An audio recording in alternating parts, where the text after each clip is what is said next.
അമ്മേ പരിശുദ്ധ അമ്മേ, അമ്മേ പരിശുദ്ധ ദൈവമാതാവേ, കൃപാസനത്തിലൂടെ ഞങ്ങളുടെ ദേശത്തിനും അമ്മ മധ്യസ്ഥം തേടി തന്ന എല്ലാ അനുഗ്രഹങ്ങൾക്കും കൃപകൾക്കും ഞങ്ങളിപ്പോൾ ഹൃദയം നിറഞ്ഞ നന്ദി പറയുന്നു.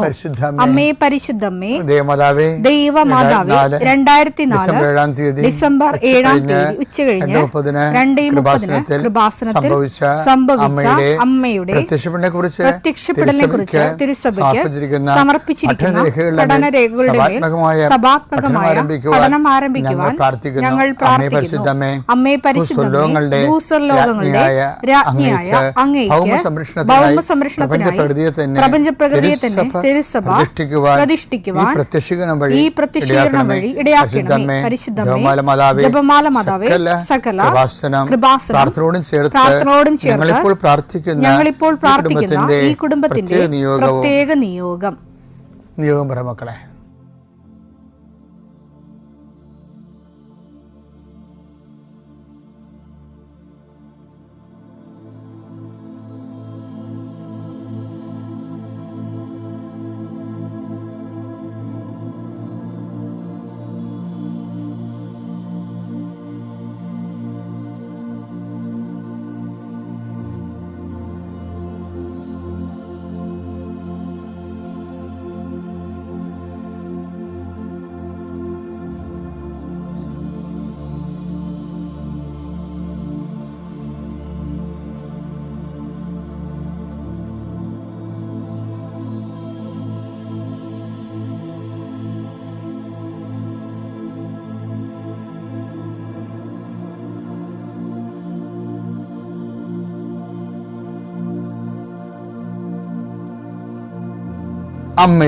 അമ്മയുടെ പ്രത്യക്ഷീകരണത്തിന്റെ ഈ അനുഗ്രഹവേളയിൽ ഞങ്ങൾക്ക് സാധിച്ചു തരുവാൻ കനിയണമേ. ആമേൻ. വിശ്വാസ പ്രമാണം. സർവശക്തനായ പിതാവും ആകാശത്തിന്റെയും ഭൂമിയുടെയും സൃഷ്ടാവുമായ ദൈവത്തിൽ ഞാൻ വിശ്വസിക്കുന്നു. അവിടുത്തെ ഏകപുത്രനും ഞങ്ങളുടെ കർത്താവുമായ ഈശോമിശിഹായിലും ഞാൻ വിശ്വസിക്കുന്നു. ഈ പുത്രൻ പരിശുദ്ധാത്മാവിനാൽ ഗർഭസ്ഥനായി കന്യകാമറിയത്തിൽ നിന്ന് പിറന്ന് പൊന്തിയോസ് പീലാത്തോസിന്റെ കാലത്ത് പീഡകൾ സഹിച്ച് കുരിശിൽ തറയ്ക്കപ്പെട്ട് മരിച്ച് അടക്കപ്പെട്ട് പാതാളങ്ങളിൽ ഇറങ്ങി മരിച്ചവരുടെ ഇടയിൽ നിന്ന് 3-ാം നാൾ ഉയർത്ത് സ്വർഗത്തിലേക്ക് എഴുന്നള്ളി സർവശക്തിയുള്ള പിതാവായ ദൈവത്തിന്റെ വലതുഭാഗത്തിരിക്കുന്നു. അവിടെ നിന്ന് ജീവിക്കുന്നവരെയും മരിച്ചവരെയും വിധിക്കുവാൻ വരുമെന്നും ഞാൻ വിശ്വസിക്കുന്നു. പരിശുദ്ധാത്മാവിലും ഞാൻ വിശ്വസിക്കുന്നു. വിശുദ്ധ കത്തോലിക്കാ സഭയിലും പുണ്യവാന്മാരുടെ ഐക്യത്തിലും പാപങ്ങളുടെ മോചനത്തിലും ശരീരത്തിന്റെ ഉയർപ്പിലും നിത്യമായ ജീവിതത്തിലും ഞാൻ വിശ്വസിക്കുന്നു. ആമേൻ. സുഖസ്ഥനായ ഞങ്ങളുടെ പിതാവേ, അങ്ങയുടെ നാമം പൂജിതമാകണമേ. അങ്ങയുടെ രാജ്യം വരണമേ. അങ്ങയുടെ തിരുമനസ് സ്വർഗത്തിലെ പോലെ ഭൂമിയിലും ആകണമേ. അന്നു വേണ്ടുന്ന ആഹാരം ഇന്ന് ഞങ്ങൾക്ക് തരണമേ. ഞങ്ങളോട് തെറ്റ് ചെയ്യുന്നവരോട് ഞങ്ങൾ ക്ഷമിക്കുന്നത് പോലെ ഞങ്ങളുടെ തെറ്റുകൾ ഞങ്ങളോടും ക്ഷമിക്കണമേ. ഞങ്ങളെ പ്രലോഭനത്തിൽ ഉൾപ്പെടുത്തരുതേ, തിന്മയിൽ ഞങ്ങൾ രക്ഷിക്കണമേ. ആമേൻ. നന്മ നിറഞ്ഞ മറിയമേ, സ്വസ്തി. കർത്താവ് അങ്ങയുടെ കൂടെ സ്ത്രീകളിൽ അങ്ങ് അനുഗ്രഹിക്കപ്പെട്ടവളാകുന്നു. അങ്ങയുടെ ഉദരത്തിൻ ഫലമായി ഈശോ അനുഗ്രഹിക്കപ്പെട്ടവനാകുന്നു.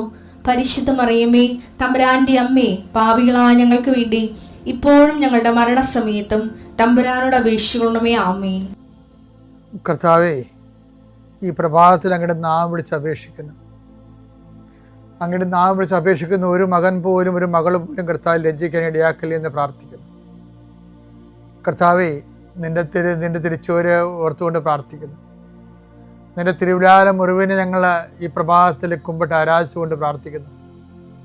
കർത്താവേ, ഞങ്ങൾക്ക് വേണ്ടി ക്രൂശിക്കപ്പെട്ടവനെ, ഞങ്ങൾക്ക് വേണ്ടി തിരുവിലാൽ മുറിവേറ്റവനെ, കർത്താവേ, ഞങ്ങൾക്ക് വേണ്ടി മുൾക്കട ചൂടിയവനെ, കർത്താവേ, നിന്റെ നാമം വിളിച്ചപേക്ഷിക്കുന്ന ഈ ഭാരപ്പെട്ട മക്കള്, കർത്താവേ, ഇന്ന് ഏറ്റെടുക്കേണ്ട ഉത്തരവാദിത്തങ്ങൾ, അധ്വാനിക്കുന്നതിനും ഭാരം വഹിക്കുന്നതിൻ്റെയൊക്കെ വരിക ഞങ്ങളെ ആശ്വസിപ്പിക്കാൻ നടത്തിയ കർത്താവേ, നിൻ്റെ ആശ്വാസം അക്ഷരാർത്ഥത്തിൽ ഈ പ്രാർത്ഥന കൊണ്ട് ഞങ്ങളുടെ മക്കളെ അനുഭവിക്കാൻ ഇടയാക്കണം പ്രാർത്ഥിക്കുന്നു. ഏത് കാര്യത്തിന് വേണ്ടിയാണോ, ഏത് കാര്യത്തിന് വേണ്ടി അങ്ങനെ മക്കൾ ഇപ്പോഴും ഭാരപ്പെട്ടിരിക്കുന്നത്, ആ വിഷയത്തിൽ കർത്താവ് ഇന്ന് രാത്രി 7 മണിക്കുള്ളിൽ ഒരു പരിഹാരം ഉണ്ടാകാൻ വേണ്ടി പ്രാർത്ഥിക്കുന്നു. ആ സാമ്പത്തിക വിഷയമാകാം, കോടതി കേസാകാം, വസ്തു വിൽപ്പനയോ വാങ്ങലോ ആകാം, അല്ലെങ്കിൽ പ്രതീക്ഷിച്ചുകൊണ്ടിരിക്കുന്ന ഒരു കത്താകാം, അല്ലെങ്കിൽ ഒരു ഇമെയിലാകാം, അല്ലെങ്കിൽ ഒരു അനുവാദമാകാം. എന്താണ് ഈശോ തടഞ്ഞു നിർത്തിയിരിക്കുന്നത്? ആ തടസ്സമെല്ലാം 39 വർഷം ഞാൻ അർപ്പിച്ച കൃപാനയുടെ യോഗ്യതയാൽ കൃപാസ്ഥാനത്താറെ ജീവനോടെ പ്രത്യക്ഷപ്പെട്ട പരിശുദ്ധയുടെ മാധ്യസ്ഥത്തിലെ ഈശോ നാമത്തിൽ മാറിപ്പോകട്ടെ എന്ന് കൽപ്പിക്കുന്നു. രോഗികൾ, പീഡിതര്, മനപ്രയാസമുള്ളവർ, കുടുംബം തകർന്നുകൊണ്ടിരിക്കുന്നവർ, മക്കളെ ഓർത്ത് വേദി കൊള്ളുന്നവർ, വീടില്ലാത്തവർ, വഴിയില്ലാത്തവർ, കർത്താവ് അവർക്കെല്ലാം കർത്താവേ നിന്റെ സാധ്യത നൽകിയൊരു പുതിയ വഴി അവരെ കൊണ്ട് തന്നെ കണ്ടുപിടിക്കുന്നതിന് വേണ്ടി കർത്താവ് നീ അവരെ സഹായിക്കണം പ്രാർത്ഥിക്കുന്നു.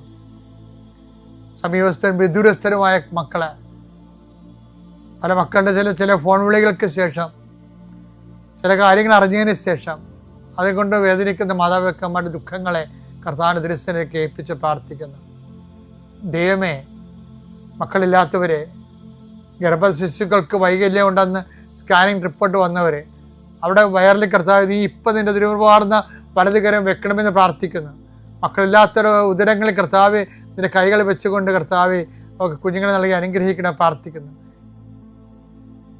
പീഡിതരെ, സാമ്പത്തിക ബാധ്യത വിഷമിക്കുന്നവരെ, കേസ് അകപ്പെട്ടിരിക്കുന്നവരെ, ഭീഷണിക്ക് വന്നിരിക്കുന്നവരെ,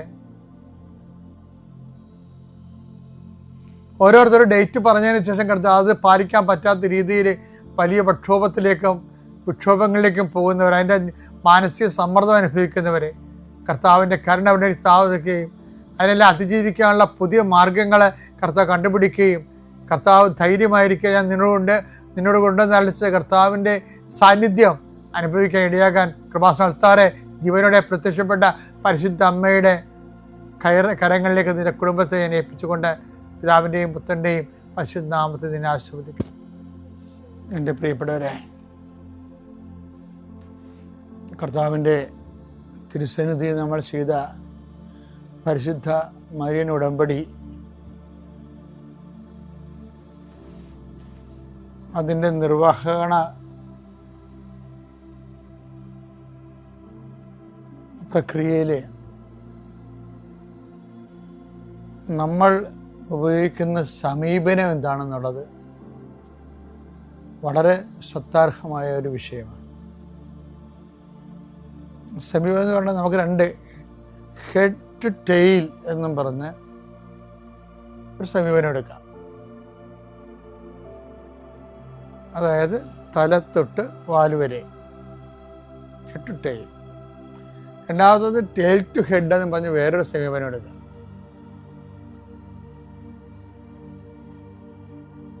വാല് തൊട്ട് അല്ലെങ്കിൽ വയറ് തൊട്ട് തല വരെ. അപ്പോൾ അത് ശരിക്കും ഉടമ്പടി വരുമ്പോൾ എങ്ങനെ വരുമെന്ന് വെച്ച് കഴിഞ്ഞാൽ നമുക്കറിയാമല്ലോ, ഈ റിജക്ഷൻ റേറ്റ് കൂടുതലായിരിക്കും. ഈ ബെല്ലി ടു ഹെഡിലേക്ക് വന്നാൽ റിജക്ഷൻ റേറ്റ് കൂടുതലായിരിക്കും. അതിനകത്ത് നമ്മൾ ഹെഡ് ടു ടെയിൽ എന്ന് പറയുമ്പോൾ വാ തൊട്ട് വാല് വരെ വരുമ്പോൾ അത് നമുക്കറിയാം ഭക്ഷണം സഞ്ചരിക്കണ വഴിയാണ്. ഭക്ഷണം സഞ്ചരിക്കണത്, നമ്മൾ കഴിക്കണത്, ആഹാരം കഴിക്കണത് ബോഡി അക്സെപ്റ്റ് ചെയ്യലേ വരണേ. അത് തലേന്ന് താഴേക്കാണ് പോരണത്, അക്സെപ്റ്റ് ചെയ്യുന്നത്. ഇനി റിജക്റ്റ് ചെയ്യണത് എന്താണ്? വയറിൽ നിന്ന് വായിലോട്ട് വരും, ഛർദില് ഒക്കെ റിജക്ഷനാണ്. ആഹാരം റിജക്റ്റ് ചെയ്യണത് വായിലൂടെയും വയറിൽ നിന്ന് വായിലൂടെയും, ആഹാരം കഴിക്കുന്നത് വായിൽ നിന്ന് വയറിലേക്കുമാണ്. ഇത് തന്നെയാണ് അപ്രോച്ചിൻ്റെ ഒരു പ്രശ്നമുണ്ട്. റിജക്ഷൻ, ഛർദി എന്ന് പറഞ്ഞാൽ റിജക്ഷൻ അല്ല, ആഹാരം റിജക്റ്റ് ചെയ്യല്ലേ. ഇതുപോലെയാണ് നമ്മുടെ ഉടമ്പടിയിലും ഒരു സമീപനം വെച്ചാൽ, ദൈവത്തിന് തല എന്ന് പറഞ്ഞാൽ ദൈവം. അപ്പോൾ ദൈവത്തിന് പ്രാധാന്യം കൊടുത്ത് വേണം നമ്മൾ നമ്മുടെ ആവശ്യങ്ങളെക്കാൾ ഉപരി ദൈവത്തിന് പ്രാധാന്യം കൊടുത്ത് വേണം നമ്മൾ ഉടമ്പടി. കാര്യം ഉടമ്പടിയിലുള്ള എന്താണ്? അവൻ പറയുന്നത് പോലെ ചെയ്തു കൊള്ളാമെന്നല്ലേ. അപ്പം ചെയ്തു കൊള്ളാമെന്നുള്ളത് ചെയ്യണത് ആരാണ്? നമ്മളാണ്. പക്ഷെ ആദ്യം പറയുന്നത് എന്താണ്? അവനാണ് ആദ്യം. അപ്പം പ്രയോറിറ്റി ദൈവത്തിനാണ്. അവൻ പറയുന്ന പോലെ ചെയ്തു കൊള്ളാം.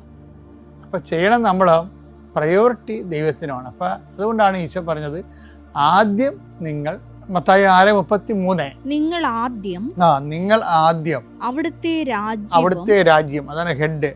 അവിടുത്തെ നീതിയും അന്വേഷിക്കുക. അതോടൊപ്പം മറ്റുള്ളവയെല്ലാം നിങ്ങൾക്ക് ലഭിക്കും. അപ്പൊ അത് അക്സെപ്റ്റ് ചെയ്യുകയാണ്. ഇനി ഇത് റിജക്റ്റ് ചെയ്യണമെന്ന് വെച്ച് കഴിഞ്ഞാൽ ആദ്യം ആൾക്കാരെ അടയാളങ്ങൾ അന്വേഷിക്കും. അപ്പം റിജക്ഷൻ വരും. കർത്താവ് പറഞ്ഞില്ലേ, നിങ്ങളെ അടയാളങ്ങൾ കണ്ടത് കൊണ്ടാണ് എനിക്ക് മറ്റു സ്ഥലങ്ങളിലെയും പ്രസംഗിക്കേണ്ടിയിരിക്കുന്നതെന്ന് പറഞ്ഞുകൊണ്ട് കർത്താവിൻ്റെക്ക് എന്ന് അപ്പം വർദ്ധിപ്പിച്ച ദിവസം രാത്രി പകല് ആൾക്കാർ വന്നപ്പോൾ ആൾക്കാരെ റിജക്റ്റ് ചെയ്യണില്ലേ? യോഹന്നാൻ 6:26. സത്യം സത്യമായി ഞാൻ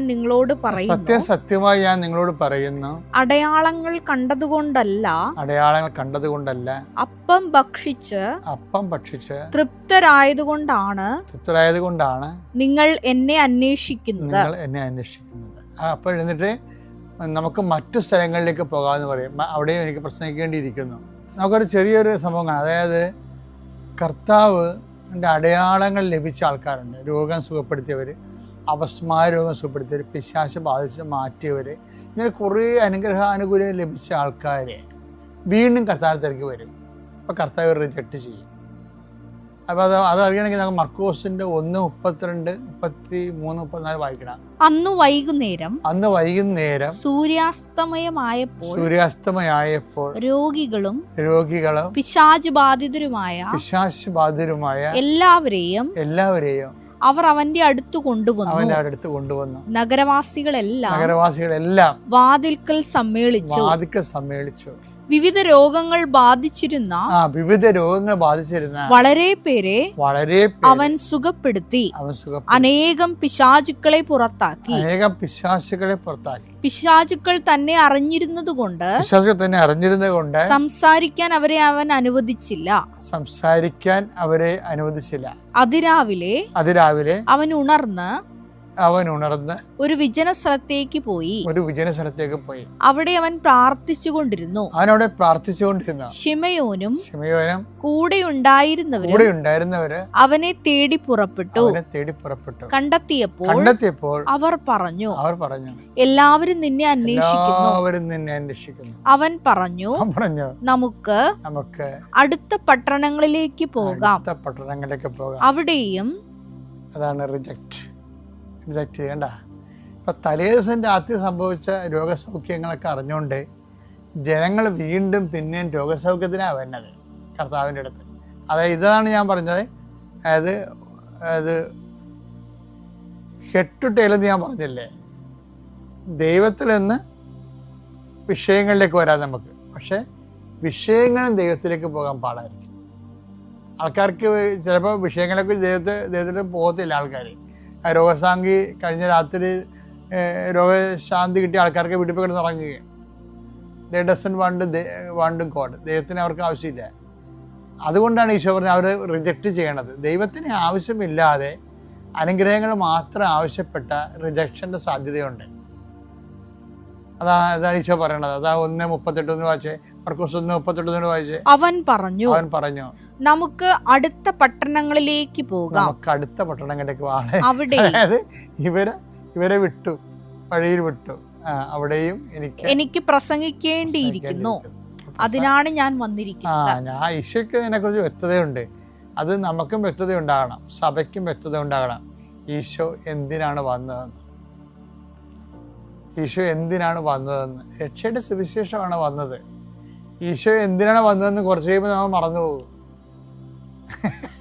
സഭയും മറന്നു പോകുന്ന സമയത്ത് എന്തിനാണ് വന്നത്, അതിന് പകരം പിന്നെ നമ്മൾ വേറെ ഒത്തിരി കാര്യങ്ങളൊക്കെ ചെയ്തുകൊണ്ട് നടക്കും. ഈശോ അതിനാണ് ഈശോയ്ക്ക് കോൺഷ്യസ് ഉണ്ട്, അതിനാണ് ഞാൻ വന്നിരിക്കണതെന്ന്. രക്ഷയുടെ സുവിശേഷം കൈമാറാൻ, ആത്മരക്ഷയുടെ സുവിശേഷം. അപ്പോൾ അതിനാണ് ഞാൻ വന്നിരിക്കണമെന്ന് നമുക്ക് ബോധം ഉണ്ടെങ്കിൽ നമ്മുടെ മൂവ്മെൻറ്റ് ഹെഡ് ടു ടെയിലായിരിക്കും. അതാണ് സുവിശേഷ പ്രവർത്തകരുടെ വിജയം എന്ന് പറയുന്നത്. അവരെ എല്ലാ കാര്യങ്ങളും ദൈവത്തിന് 1-ാം സ്ഥാനം കൊടുത്തിട്ടാണ് വിഷയങ്ങൾക്കെല്ലാം 2-ാം സ്ഥാനം കൊടുക്കുന്നത്. ഉടമ്പടി ഒരു ഹെഡ് ടു ടെയിൽ മൂവ്മെൻ്റ് ആണ് നമുക്ക് അഭികാമ്യമായിട്ടുള്ളത്.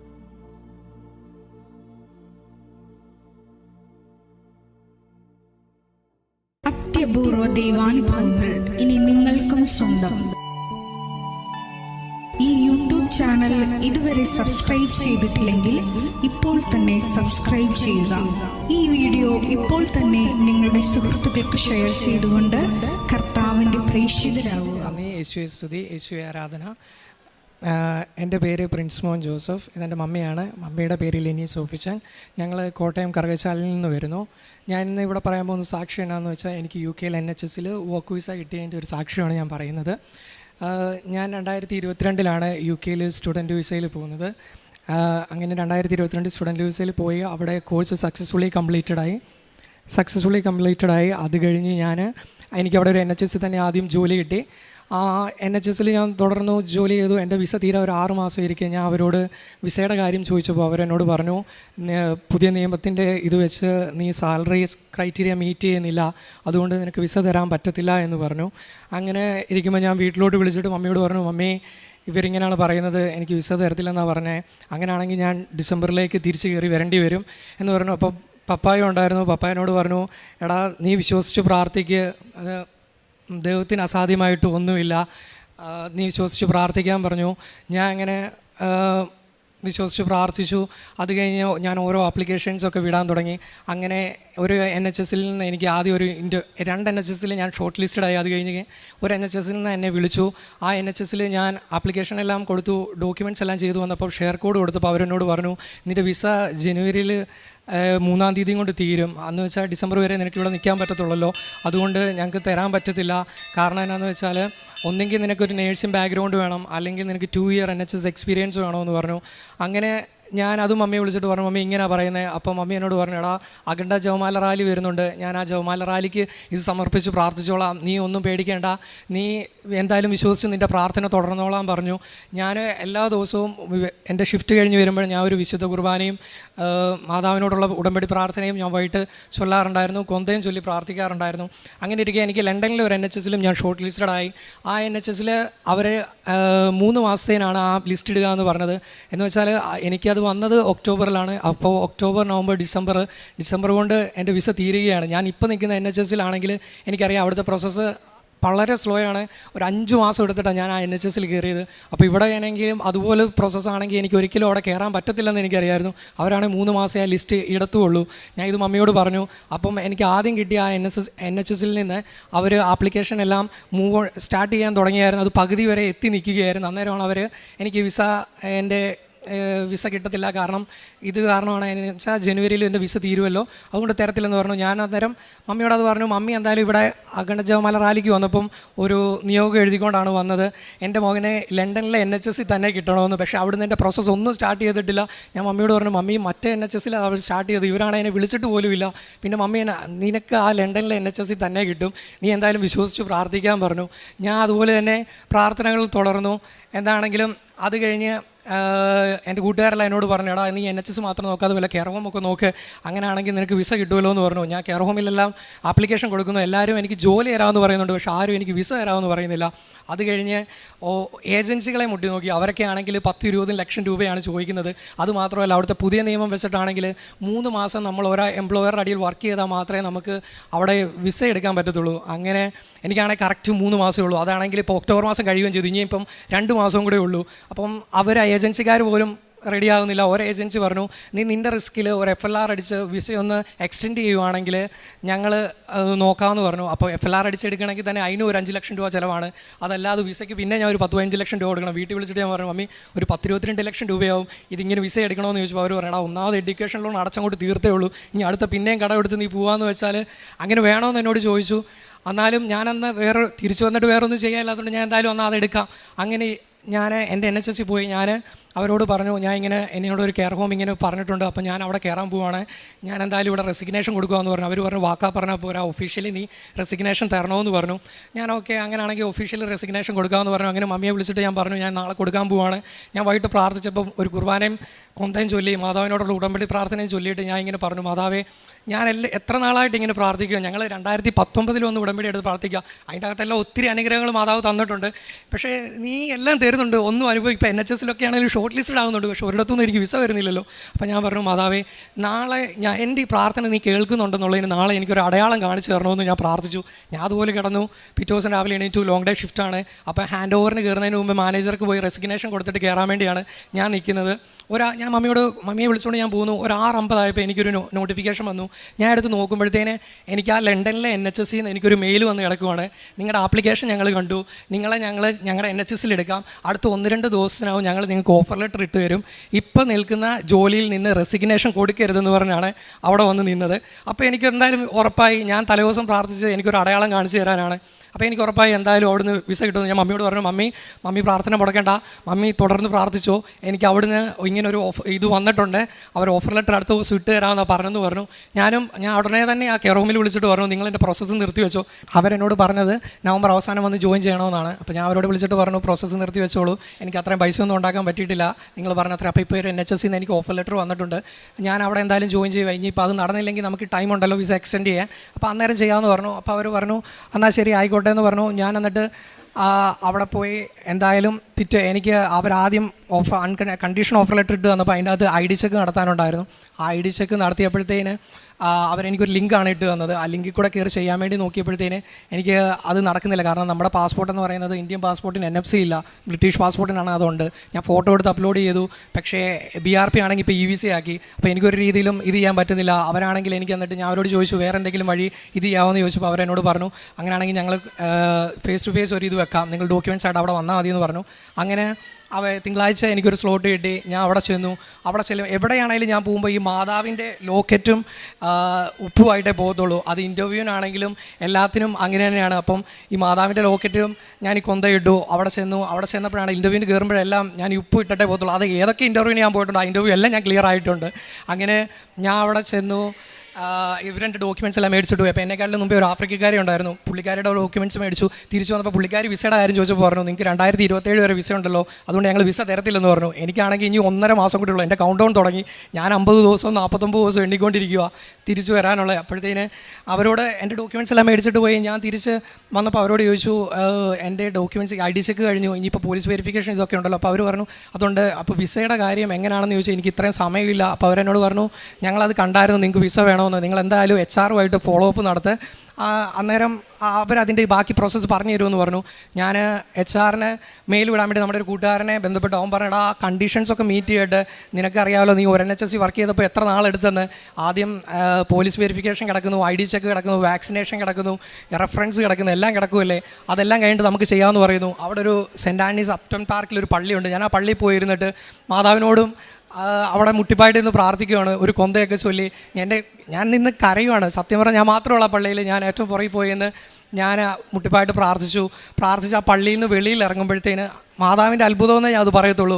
5 മാസം എടുത്ത് അവിടെ നടന്ന ആ പ്രോസസ്സ് 5 മണിക്കൂർ എടുത്തില്ല. എനിക്ക് ആ പള്ളിയിൽ നിന്ന് വെളിയിലിറങ്ങി ഞാൻ നെറ്റ് ഓണാക്കി നോക്കുമ്പോഴത്തേന് എനിക്ക് ആ ഹോസ്പിറ്റലിൽ നിന്ന് COS വന്ന് കിടക്കുവാണ്. എൻ്റെ പോലീസ് വെരിഫിക്കേഷൻ കഴിഞ്ഞിട്ടില്ല, വാക്സിനേഷൻ കഴിഞ്ഞിട്ടില്ല, റെഫറൻസ് ചെക്ക് കഴിഞ്ഞിട്ടില്ല, ഒന്നും കഴിഞ്ഞിട്ടില്ല. ജസ്റ്റ് ഒരു ID ചെക്ക് മാത്രം. എനിക്ക് അവിടുന്ന് ആദ്യം അവർ COS വന്നു. ഈ COS വെച്ച് എനിക്ക് വിസയ്ക്ക് അപ്ലൈ ചെയ്യാം. അങ്ങനെ ഞാൻ ആ വീട്ടിൽ വിളിച്ച് പറഞ്ഞു, മമ്മി ഇങ്ങനെ വന്നിട്ടുണ്ട്, ദൈവം നമ്മുടെ പ്രാർത്ഥന കേട്ടു, മാതാവിൻ്റെ അനുഗ്രഹം എന്ന് പറയാം, എനിക്ക് COS വന്നിട്ടുണ്ട്. ഈ COSനാണ് ആ കെയർ ഹോം എന്നോട് 20 ലക്ഷം രൂപ ചോദിച്ച സാധനം. അതെനിക്ക് 1 രൂപ പോലും കൊടുക്കാതെ ഇവിടെ വന്ന് കിടക്കുകയെന്ന് പറഞ്ഞു. അപ്പോൾ പറഞ്ഞു, നീ വിശ്വസിച്ച് പ്രാർത്ഥിച്ചതിൻ്റെ ഇതാണ്, നീ എന്തായാലും വിസയ്ക്ക് അപ്ലൈ ചെയ്യാൻ പറഞ്ഞു. ഞാൻ പിറ്റേ ദിവസം വിസയ്ക്ക് വേണ്ടി വെച്ചു. ഞാൻ വെച്ചേക്കുന്നത് വെറും സ്റ്റാൻഡേർഡ് വിസയ്ക്ക് വേണ്ടിയാണ്. 304 പൗണ്ട് കൊടുത്ത് വെറും സ്റ്റാൻഡേർഡ് വിസ. HMRCയുടെ ഇത് വെച്ച് 8 ആഴ്ച എടുത്ത് കിട്ടേണ്ട വിസ എനിക്ക് വെറും 24 മണിക്കൂർ കൊണ്ട് ആ വിസയും കിട്ടി.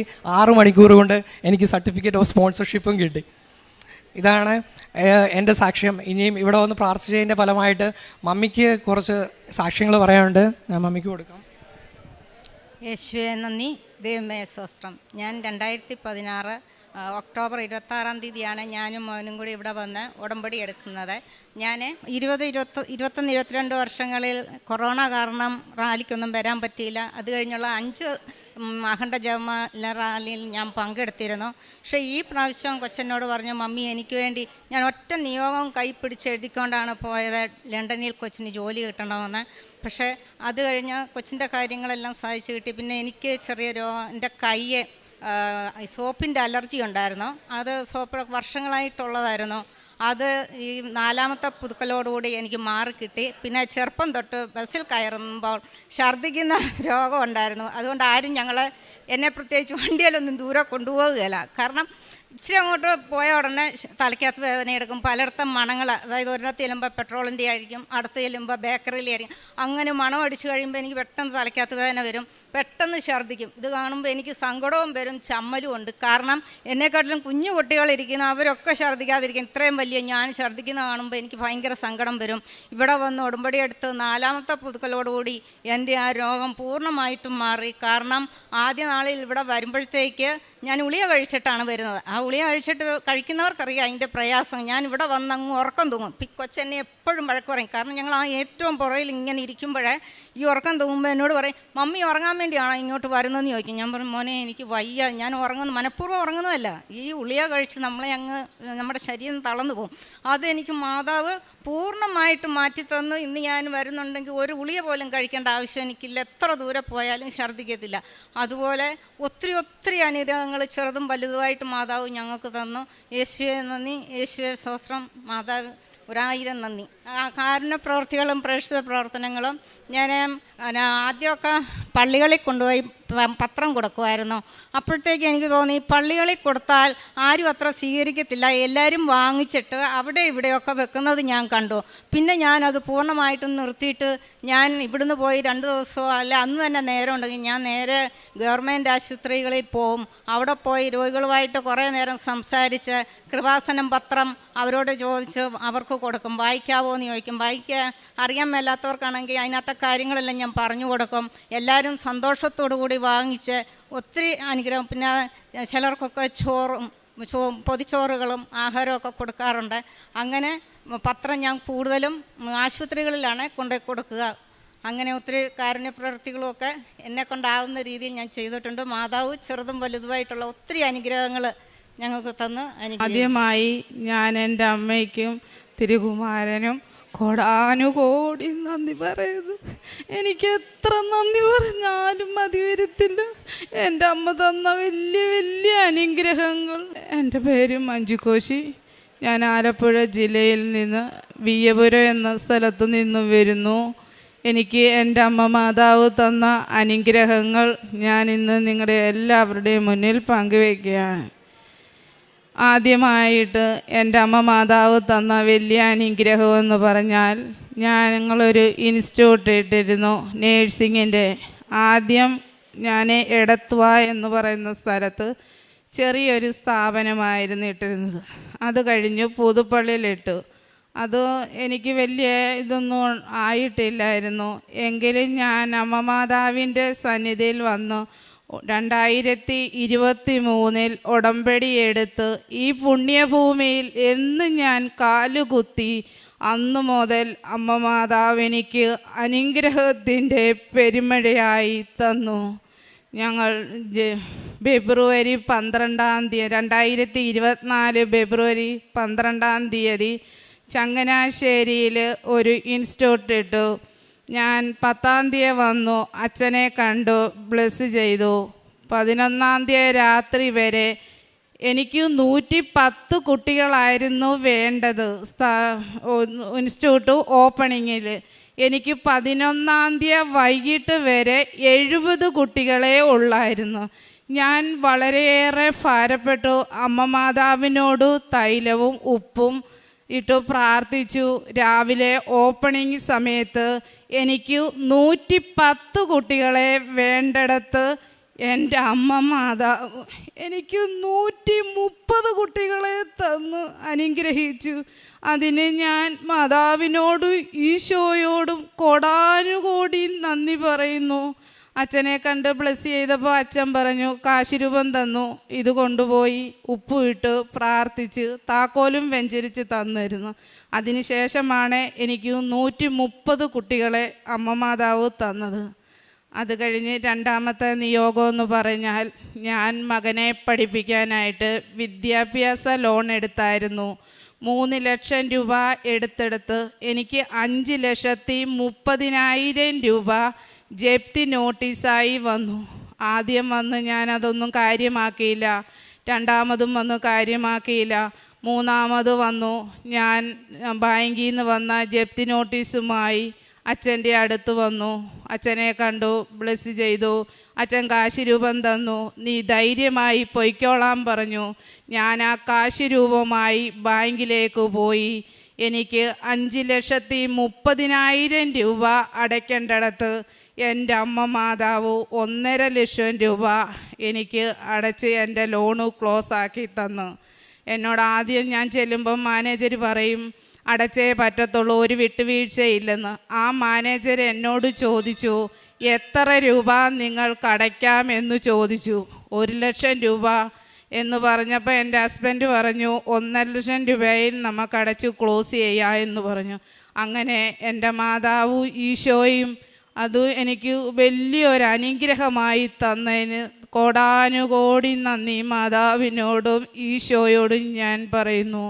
മൂന്നാമതായി എനിക്കൊരു വീട് ഉണ്ടായിരുന്നു. അത് 2018 പ്രളയം വന്നപ്പോൾ മൊത്തവും പോയിരുന്നു. അങ്ങനെ ഞങ്ങളുടെ ഇടവകയിൽ നിന്നും പഞ്ചായത്തിനുമായി എനിക്കൊരു വീട് തന്നു. എൻ്റെ കയ്യിൽ സാമ്പത്തികമൊന്നുമില്ലാത്തത് കൊണ്ട് ഞങ്ങളത് വലിയ പൊക്കമൊന്നുമില്ലാതെ ആണ് അന്ന് ഭവനം പണിതത്. വെള്ളം കയറുന്ന സ്ഥലമായതുകൊണ്ട് എപ്പം വെള്ളം പൊങ്ങിയാലും എൻ്റെ വീട്ടിൽ വെള്ളം കയറുകയും ഞാൻ കുഞ്ഞുങ്ങളെയും കൊണ്ട് വേറെ സ്ഥലങ്ങളിൽ പോവുകയും സാധനങ്ങളൊക്കെ എപ്പോഴും മാറ്റുകയും ചെയ്തു. വളരെയേറെ ഭാരപ്പെട്ടു. ഞാനിവിടെ വന്ന് നിയോഗത്തിൽ അമ്മയോട് വെച്ചു, അമ്മ മാതാവ് എനിക്ക് സ്വപ്നം കാണാത്ത വിധത്തിലൊരു വീട്, 2 നില വീട് തന്ന് എൻ്റെ അമ്മ മാതാവ് എന്നെ അനുഗ്രഹിച്ചു. അതിന് ഞാൻ അമ്മ മാതാവിനോടും ഈശോയോടും കോടാനുകോടി നന്ദി പറയുന്നു. ആദ്യം ആ വീട് വയ്ക്കാൻ തുടങ്ങിയപ്പോൾ എൻ്റെ ഹസ്ബൻഡിൻ്റെ ബന്ധത്തിലുള്ള ഒരാൾ പറഞ്ഞു, ഞങ്ങൾ തന്ന് സഹായിച്ചോളാം എന്ന് പറഞ്ഞു. അവസാന നിമിഷമായപ്പോൾ അവർ കൈയൊഴിഞ്ഞു. എൻ്റെ ഹസ്ബൻഡും മകനും വളരെയേറെ നിരാശപ്പെട്ടു. എവിടുന്ന് തുടങ്ങും, എവിടുന്ന് അവസാനിക്കുമെന്നും അവർ ചോദിച്ചു. ഞാൻ പറഞ്ഞു, എൻ്റെ അമ്മ മാതാവ് ഇത്രത്തോളം തന്നില്ലേ, ഒരു വാതിൽ അടയുമ്പോൾ 9 വാതിൽ എൻ്റെ ഈശോയും മാതാവും തുറക്കുമെന്ന്. ഞാൻ പ്രതീക്ഷിച്ചതിനേക്കാൾ ഉപരിയായി ഞാൻ എൻ്റെ ജീവിതത്തിൽ സ്വപ്നം കാണാൻ പോലും കഴിയാത്ത ഒരു വീട് തന്ന് എൻ്റെ അമ്മ മാതാവ് ഈശോയും എന്നെ അനുഗ്രഹിച്ച്. അതിന് ഞാൻ എത്ര നന്ദി പറഞ്ഞാലും മതി വരത്തില്ല. അതിന് എൻ്റെ അമ്മ മാതാവിനോട് ഈശോയോട് ഞാൻ കോടാനുകോടി നന്ദി പറയുന്നു. എല്ലാം ഞങ്ങളുടെ ആരുടെയും വലിയ ഇതൊന്നും അല്ല, ഞങ്ങൾക്ക് ആരും തന്ന് സഹായിക്കാൻ. അതെല്ലാം എൻ്റെ അമ്മ മാതാവിൻ്റെ വലിയ അനുഗ്രഹമാണ്. ഞാൻ എന്ന് ഈ പുണ്യഭൂമിയിൽ കാലുകുത്തി ഞാൻ എൻ്റെ ജീവിതത്തിൽ എൻ്റെ ദൈവമക്കളെ ഒത്തിരി സങ്കടങ്ങളും സഹനങ്ങളും ദുരിതങ്ങളും നിന്ദകളും പരിഹാസങ്ങളും അനുഭവിച്ച ഒരു വ്യക്തിയാണ് ഞാൻ. എൻ്റെ കുടുംബവും ഞാൻ ഈ പുണ്യഭൂമിയിൽ വന്നതിന് ശേഷം എൻ്റെ അമ്മ മാതാവ് എനിക്ക് വലിയേറിയ അനുഗ്രഹങ്ങളാണ് തരുന്നത്. ഒരു ഭാഗത്തൂടെ സഹനങ്ങൾ തരുമെങ്കിലും ഒരു ഭാഗത്തൂടെ അമ്മ മാതാവ് വലിയേറിയ അനുഗ്രഹത്തിൻ്റെ പെരുമഴയാണ്. എനിക്ക് എത്ര പറഞ്ഞാലും മതി വരാത്തതുപോലാണ് എൻ്റെ അമ്മ മാതാവ് ഈശോയും എനിക്ക് തരുന്നത്. ഞാൻ ഏതൊരു കാര്യം ഉണ്ടെങ്കിലും എൻ്റെ അമ്മ മാതാവിൻ്റെ ഉപ്പും തൈലവും തേനും ഉപയോഗിച്ച് ഞാൻ വിശ്വാസ പ്രമാണം ചൊല്ലി ഞാൻ മുട്ടുമേ നിന്ന് പ്രാർത്ഥിച്ചിട്ടുണ്ടോ? എൻ്റെ അമ്മ മാതാവ് എനിക്ക് അത്ഭുതകരമായി നടത്തി തന്നിട്ടുണ്ട്. പിന്നെ ഞങ്ങൾ വസ്തു മേടിച്ചിട്ട് 10-13 വർഷമായിരുന്നു. എനിക്ക് വഴിയില്ലായിരുന്നു, നടന്നു പോകാനും ഒരു ചെറിയ ആക്റ്റീവ വരാൻ ഉള്ള വഴിയേ ഉള്ളായിരുന്നു. അതും ഞാനിവിടെ അച്ഛനോട് വന്ന് പറഞ്ഞു. അച്ഛൻ എന്നെ പ്രാർത്ഥിച്ചു, എനിക്ക് കാശ് രൂപം തന്നു. അതുകൊണ്ട് അവിടെ വെഞ്ചരിച്ച കാശ് രൂപം കുഴിച്ചിടുകയും ഉപ്പിട്ട് പ്രാർത്ഥിക്കുകയും എനിക്ക് തടസ്സമായി കിടന്ന വഴി അത്ഭുതകരമായി ഇന്ന് എൻ്റെ വീട്ടിൽ എൻ്റെ കാറ് എൻ്റെ മുറ്റത്ത് വരും. അതുപോലൊരു വഴി എൻ്റെ അമ്മ മാതാവ് എന്നെ തന്ന് അനുഗ്രഹിച്ചു. അതിനും ഞാൻ അമ്മ മാതാവിനോട് കോടാനുകോടി നന്ദി പറയുന്നു. എത്ര നന്ദി പറഞ്ഞാലും മതി വരത്തില്ല ദൈവമക്കളെ. പിന്നെ ഞാനല്ല ദൈവമക്കളെ, ഒരു കാര്യം, ഞാനിവിടെ എല്ലാ മാസവും ലാസ്റ്റത്തെ ശനിയാഴ്ച രാത്രിയിൽ അഖണ്ഡ ജപമാലയ്ക്ക് വരും. ആ സമയത്ത് ഞാനിങ്ങോട്ട് വന്ന വഴി വലിയൊരു ആക്സിഡൻറ്റ് പറ്റി. എൻ്റെ കൂടെ വന്നവർ ഇങ്ങ് പോന്നു. ഞാൻ അവരുടെ ഒപ്പം പിടിക്കാൻ വേണ്ടി വണ്ടി ഇച്ചിരി സ്പീഡിൽ വിട്ടു. ഞാനൊരു പാണ്ടി ലോറിയുടെ സൈഡിലായിരുന്നു. പാണ്ടി ലോറിയുടെ ലാസ്റ്റത്തെ ടയറ് എൻ്റെ കാലിലൂടെ കയറി ഇറങ്ങി. ആ സമയത്ത് എൻ്റെ വണ്ടിയിൽ എൻ്റെ അമ്മ മാതാവിൻ്റെ തൈലമുണ്ടായിരുന്നു. എൻ്റെ പുറകിൽ ബ്ലോക്കായ വണ്ടിക്കാരെല്ലാം ഓടി വന്ന് പറഞ്ഞു ഹോസ്പിറ്റലിൽ പോകാം, ആംബുലൻസ് പിടിക്കാം. ഞാൻ അവരോട് പറഞ്ഞു എൻ്റെ വണ്ടിയിൽ അമ്മ മാതാവിൻ്റെ തൈലമുണ്ട്, അത് എടുത്ത് കൊണ്ടുവരാൻ പറഞ്ഞു. അത് തോത്തു. ഞാൻ ആ കാലും വെച്ചു വണ്ടാനം മെഡിക്കൽ കോളേജിൻ്റെ അവിടുന്ന് കൃപാസനത്തിൽ വന്നു. അഖണ്ഡ ജപമാല കൂടി വെളുപ്പിനെ 4 മണിക്കാണ് വീട്ടിൽ ചെന്നത്. വീട്ടിൽ ചെന്ന് കഴിഞ്ഞിട്ടും ഞാൻ ഹോസ്പിറ്റലിൽ പോയി. അവിടെ ചെന്നു ഡോക്ടർ പറഞ്ഞ് എക്സ്റേ എടുക്കാൻ പറഞ്ഞു. എക്സ്റേ എടുത്തു. അതും വലിയ അത്ഭുതമെന്ന് പറയട്ടെ, ഭയങ്കര അത്ഭുതമായിരുന്നു. ആ പാണ്ടി ലോറിയുടെ ടിപ്പർ കയറിയ എൻ്റെ കാലിൽ കുഞ്ഞാം വിരലിന് മാത്രം ഒരു ചെറിയ ചതവേ ഉള്ളായിരുന്നു.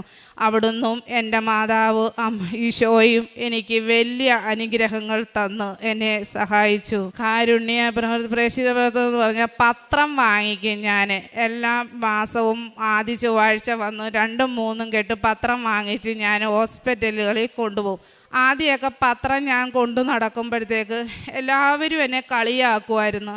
എന്നോട് പലരും പറഞ്ഞ് ഒരു ചേട്ടൻ എന്നോട് പറഞ്ഞു എൻ്റെ വെളുത്ത മുടി ഒന്ന് കറപ്പിച്ച് തരാമോ എന്ന് ചോദിച്ചു. അങ്ങനെ ഒത്തിരി നിന്ദകളും പരിഹാസങ്ങളും കാണുന്നവരെല്ലാം നമ്മളെ കളിയാക്കുമായിരുന്നു. വലിയ എങ്കിലും അങ്ങനെ നമ്മളെ നിന്ദിച്ചെടുത്ത് പരിഹസിച്ചെടുത്തുമാണ് എൻ്റെ കർത്താവ് എൻ്റെ അമ്മ മാതാവും മാനിക്കത്തക്ക വിധം വിളിച്ച് എന്നെ ഇത്രത്തോളം ഉയർത്തിയ വൻകൃപയോർത്ത് നന്ദിയോടെ സ്തോത്രം ചെയ്യും. ആത്മീയവർത്തനം എന്ന് പറഞ്ഞാൽ ഞാൻ ഇവിടെ വന്ന് എല്ലാ മാസവും വന്ന് ഇവിടെ വന്നിരുന്ന് പ്രാർത്ഥിക്കുകയും എൻ്റെ അടുത്തിരിക്കുന്നവരോട് എനിക്ക് കിട്ടിയ അത്ഭുതങ്ങൾ പറയുകയും ഞാൻ അങ്ങനെ 5-6 പേരെയൊക്കെ വെച്ച് ഒരു നമ്പർ മേടിച്ച് ഞാനൊരു ഗ്രൂപ്പ് ഉണ്ടാക്കി. കൃപാസന ഗ്രൂപ്പ് എന്ന് പറയുന്ന എൻ്റെ അഡ്മിനായി. എനിക്ക് ഇപ്പോൾ എൻ്റെ ഗ്രൂപ്പിൽ 70 പേരുണ്ട്. എനിക്ക് അങ്കമാലി, എറണാകുളം, ഇരിഞ്ഞാലിക്കുട, ഹരിപ്പാട്, അങ്ങനെ ആലുവ, ഒത്തിരി ഇടത്തുള്ള സഹോദരിമാരുണ്ട്. ഞങ്ങൾ എന്ന് പറഞ്ഞാൽ എല്ലാ മാസവും വണ്ടാനം മെഡിക്കൽ കോളേജിൽ ക്യാൻസർ വാർഡിൽ 450 പൊതിച്ചോറ് കൊടുക്കുവാൻ മാതാവ് ഈശോയും ഞങ്ങളെ അനുഗ്രഹിക്കുന്നുണ്ട്. പിന്നെ അനാഥാലയങ്ങളിൽ പോകും, അമ്മച്ചിമാർക്ക് ഡ്രസ്സുകൾ വാങ്ങിക്കൊടുക്കും, അവർക്ക് ഫുഡ് കൊടുക്കും, അങ്ങനെയും ചെയ്യുന്നതുണ്ട്. അമ്മ മാതാവ് തന്ന കോടാനുകോടി അനുഗ്രഹങ്ങൾ എത്ര നന്ദി പറഞ്ഞാലും എനിക്ക് മതി വരത്തില്ല. എന്നെ ഒന്നുമില്ലാഴികയിൽ ഇത്രത്തോളം ഉയർത്തി അത്ഭുതകരമായി അതിശയമായി നടത്തുന്ന എൻ്റെ അമ്മ മാതാവിനും തിരുകുമാരനും ഞാൻ കോടാനുകോടി. ഏറ്റമായ മഞ്ചേശ്വർ എന്നൊരു സ്ഥലത്തു നിന്നാണ്, നമ്മുടെ കേരളത്തിൻ്റെ ബോർഡർ എന്ന് പറയാം. ആക്ച്വലി ഞാൻ ജന്മം കൊണ്ട് കോട്ടയം ഡിസ്ട്രിക്റ്റുകാരിയാണ്. എനിക്കുണ്ടായ ഒരു അത്ഭുതകരമായ രോഗസൗഖ്യം നിങ്ങളുമായിട്ട് പങ്കുവയ്ക്കാനാണ് വരുന്നത്. Praise you Jesus, praise you triune God, thank you Mother Mary.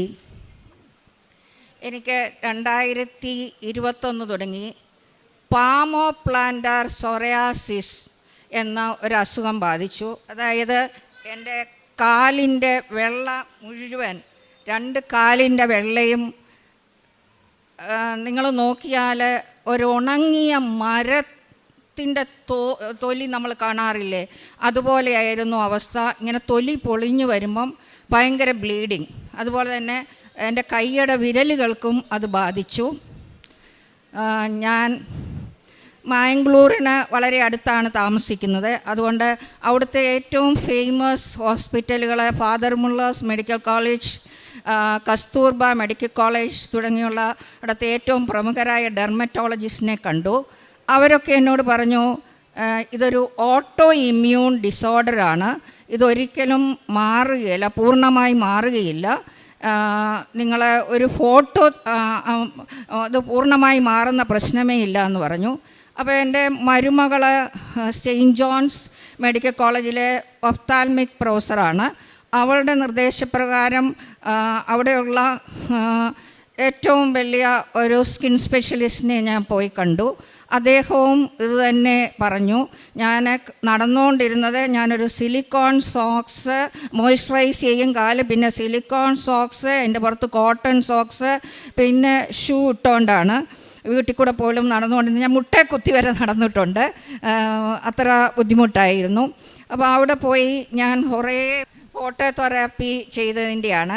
അപ്പം പലരും എന്നോട് പറഞ്ഞു അൾട്രാ വയലറ്റ് റേഡിയേഷൻ നമുക്ക് ക്യാൻസറസ് ഒക്കെ ആകുന്നതാണ്.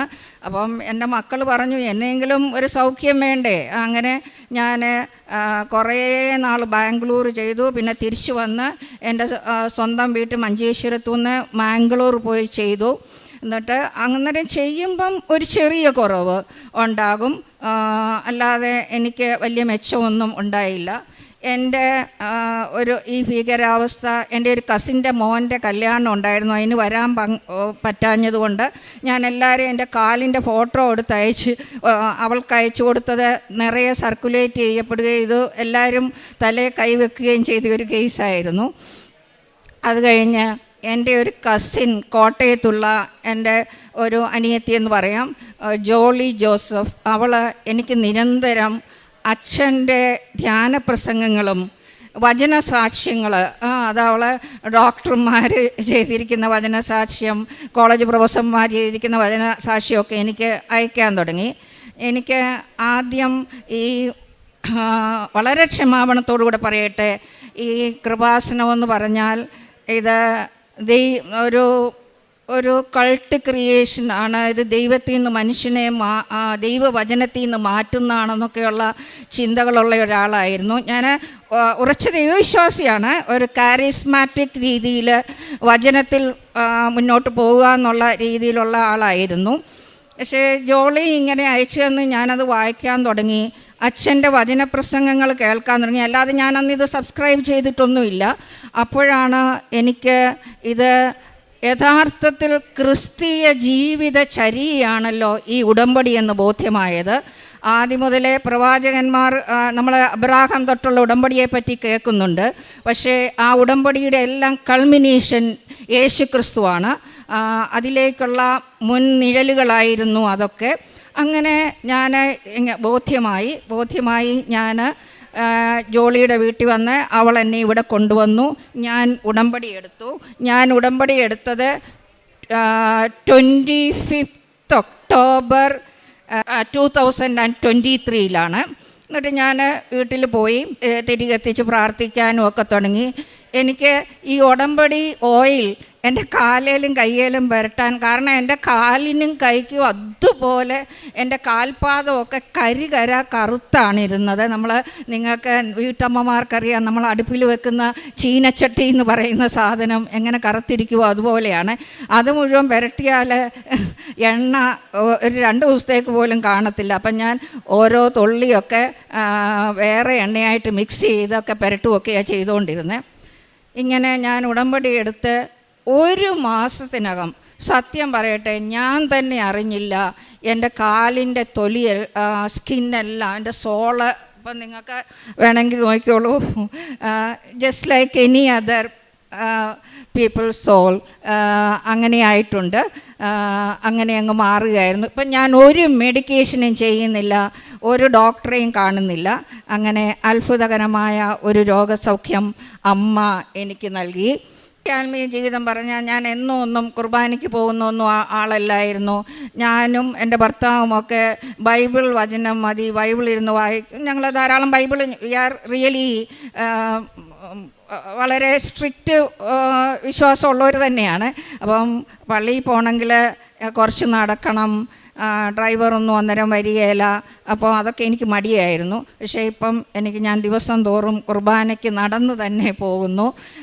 പിന്നെ ഞാൻ റോസറീസ് കൊന്ത അങ്ങനെ ചെല്ലാറില്ലായിരുന്നു. ഇപ്പം ഞാൻ 4-5 കൊന്തയൊക്കെ ചെല്ലാറുണ്ട് ദിവസവും.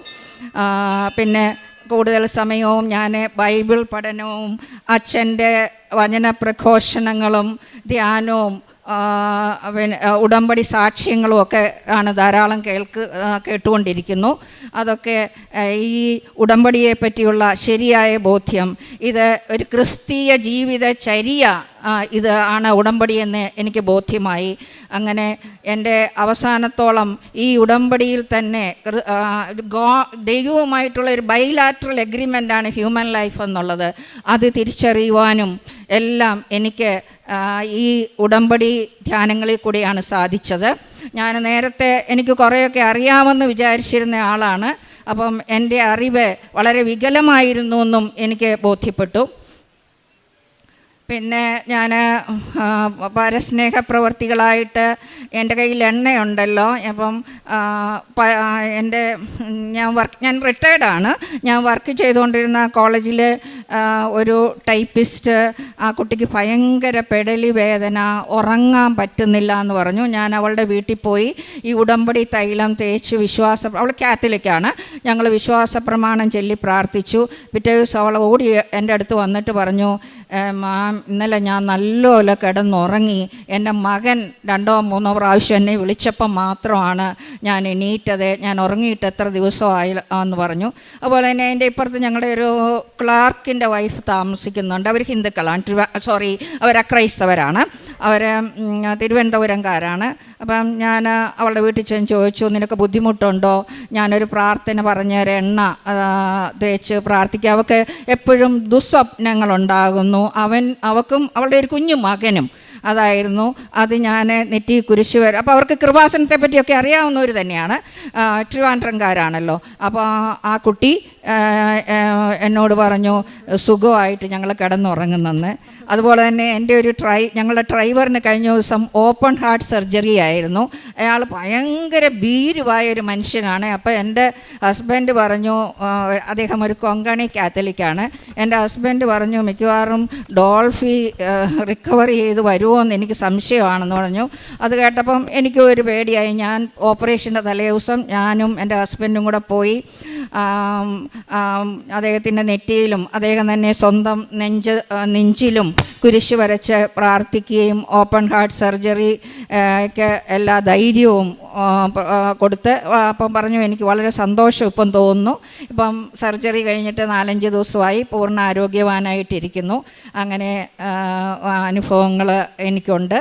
പിന്നെ ഞാൻ ഈ ഉടമ്പടി എടുത്തു കഴിഞ്ഞാണ് മറ്റുള്ളവർക്ക് വേണ്ടി ധാരാളം പ്രാർത്ഥിക്കുവാൻ കൂടുതൽ സമയം. ഇപ്പം ചിലർ എന്നോട് ചോദിക്കും, ഇങ്ങനെ റിട്ടയർഡ് ലൈഫായിട്ട് ഞാൻ മഞ്ചേശ്വരത്ത് ഞാനും എൻ്റെ ഹസ്ബൻഡും തന്നെയാണ് താമസിക്കുന്ന, മോൻ്റെ അടുത്ത് ബാംഗ്ലൂർ ചിലപ്പോഴൊക്കെ പോകാറുള്ളൂ, നിങ്ങൾക്ക് ബോറാകുന്നില്ല? എനിക്ക് ജീവിതത്തിൽ ഒരു ബോർഡോ ഇല്ലിപ്പോൾ. ഞാൻ എപ്പോഴും ഇപ്പം എനിക്ക് വചനം വായിക്കുക, ബൈബിള് പഠിക്കുക, ഇങ്ങനെയുള്ള ധ്യാന പ്രസംഗങ്ങൾ കേൾക്കുക, അതിനെനിക്ക് സമയം പോരാ എന്നുള്ള തോന്നൽ മാത്രമേ എനിക്കുള്ളൂ. എനിക്ക് ബോറിങ് എന്നുള്ള ഒരു നേച്ചറേ തോന്നുന്നില്ല. നിങ്ങൾ ഇവിടെ ഈ ഗ്രാമപ്രദേശത്ത് ഇങ്ങനെ ഇരിക്കുന്നത് എങ്ങനെയാണ്? എൻ്റെ മക്കൾ തന്നെ എന്നോട് ചോദിക്കാറുണ്ട്, ബാംഗ്ലൂർ വന്നവരുടെ കൂടെ വന്ന് താമസിക്കരുതോ എന്നൊക്കെ. എനിക്ക് പിന്നെ ഞാൻ വളരെ ഒരു സെൻസിറ്റീവ് ടൈപ്പ് ആളാണ്. ഇപ്പോൾ എനിക്ക് ഈ വചനം ഞാൻ ഉടമ്പടി എടുത്തതിന് ശേഷം എന്തോ ഒരു ധൈര്യം, പെട്ടെന്നൊന്നും ഞാൻ വല്ല വിമർശനങ്ങളും ഒക്കെ കേട്ടാൽ എനിക്ക് ഇച്ചിരി ബുദ്ധിമുട്ടുള്ള ആളായിരുന്നു. എനിക്കിപ്പോൾ അങ്ങനെയുള്ള ഭയങ്ങളോ അങ്ങനെയുള്ള സങ്കോചങ്ങളോ ഒന്നുമില്ല. പിന്നെ ഞാൻ കുറേ 11 കെട്ട് പേപ്പർ പല പ്രാവശ്യമായിട്ട് കേട്ടോ. ഞാൻ ഇതിനു മുമ്പ് 2 പ്രാവശ്യം ഉടമ്പടി എടുത്തു, ഇതെൻ്റെ 3ാമത്തെ ഉടമ്പടിയാണ്. പിന്നെ 2 പ്രാവശ്യം ഞാൻ എൻ്റെ കസിനുമായിട്ട് ഇവിടെ മാതാവിൻ്റെ അടുത്ത് പ്രാർത്ഥിക്കാനായിട്ട് വന്നിട്ടുണ്ട്. അന്നേരം എല്ലാം പേപ്പർ വാങ്ങിക്കൊണ്ട് പോകും. ഞാൻ കന്നഡയും ഇംഗ്ലീഷും മലയാളം ഒരു കെട്ട് മാത്രമേ എടുത്തുള്ളൂ. കാരണം ഞങ്ങൾ ഈ ബോർഡർ ഏരിയ ആയതുകൊണ്ട് കൂടുതൽ കന്നഡയും ഇംഗ്ലീഷും, ബാംഗ്ലൂരാണ് ഇംഗ്ലീഷ് വേണം. ഞാൻ അവിടെയൊക്കെ പോയി ധാരാളം ആൾക്കാർക്ക് അത് കാത്തലിക് ക്രിസ്ത്യൻസ് അല്ലാത്തവർക്കും പിന്നെ എൻ്റെ തന്നെ സാക്ഷ്യം സൈറ്റ് ചെയ്തുകൊണ്ട് അവരോടൊക്കെ പറയാനും മദർ മേരിയുടെ അപ്പാരിഷനെ പറ്റി ഹിന്ദുക്കളോട് പോലും സംസാരിക്കാനും എനിക്ക് സാധിക്കുന്നുണ്ട്. ചിലരൊക്കെ നമ്മുടെ കാത്തലിക്സ് ആയിരിക്കുന്നവർ തന്നെ, ഞാൻ മാംഗ്ലൂർ മിലാഗ്രീസ് ചർച്ചിലും ഒക്കെ ചെല്ലുമ്പം വി ആർ പ്രാക്ടീസിങ് കാത്തലിക്സ്, ഞങ്ങൾക്ക് ഇതിൻ്റെ ഒന്നും ആവശ്യമില്ല എന്ന് പറഞ്ഞ പോലെ മുഖത്തടിച്ച് എന്നോട് സംസാരിച്ച് ഉണ്ട്. എനിക്ക് പണ്ടൊക്കെ ആണെങ്കിൽ അതൊരു വലിയ ഹേർട്ട് ഫീലിംഗ് ആകുമായിരുന്നു. പക്ഷേ എനിക്കതൊന്നും ഒരു പിണക്കവും തോന്നുന്നില്ല. അങ്ങനെ പല ഹിന്ദുക്കൾക്കും പലർക്കും പല അക്രൈസ്തവർക്കും ഹിന്ദുക്കളെ ഞങ്ങൾ ക്രിസ്ത്യൻസിനേക്കാളും you are more pious I'm sure, അങ്ങനെയുള്ള ധാരാളം ആൾക്കാർക്ക്. പിന്നെ ഞാൻ വചന സാക്ഷ്യം പലർക്കും അയച്ചു കൊടുത്തു.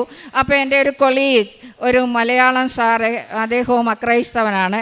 ടീച്ചറെ ഇതൊക്കെ സത്യമാണോ എന്ന് എന്നോട് ചോദിച്ചു. അപ്പം ഞാൻ എൻ്റെ ഇൻസിഡൻറ്റ് പറഞ്ഞു. എന്നാൽ ഞാൻ വിശ്വസിക്കുന്നു എന്ന് അദ്ദേഹം പറയുകയുണ്ടായി.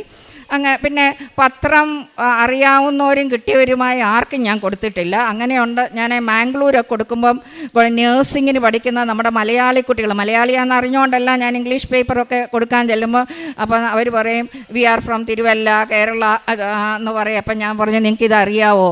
അറിയാമെങ്കിൽ നിങ്ങൾക്ക് ഞാൻ തരുന്നില്ല, നിങ്ങളതൊന്ന് നിങ്ങൾ മറ്റുള്ളവരുമായിട്ട് പങ്കുവെച്ചാൽ മതി എന്ന് പറയും. പിന്നെ കഴിഞ്ഞ ദിവസം ഞാനൊരു ബസ്സിൽ ട്രാവൽ ചെയ്യേണ്ടി വന്നു. അപ്പോൾ ഒരു LLB പഠിക്കുന്ന ഒരു ഹിന്ദു കുട്ടി, അക്രൈസ്തവ കുട്ടി കാസർഗോഡ് ഒന്ന് വല്ല കണ്ടു. അപ്പം ഞാൻ മോളെ നിൻ്റെ ഒരു പീക്ക് ടൈമല്ലേ ഇത്, ഇനി നിൻ്റെ ഫ്യൂച്ചറിൻ്റെയൊക്കെ ടൈമല്ലേ, ഞാനൊരു പേപ്പർ തരട്ടെ.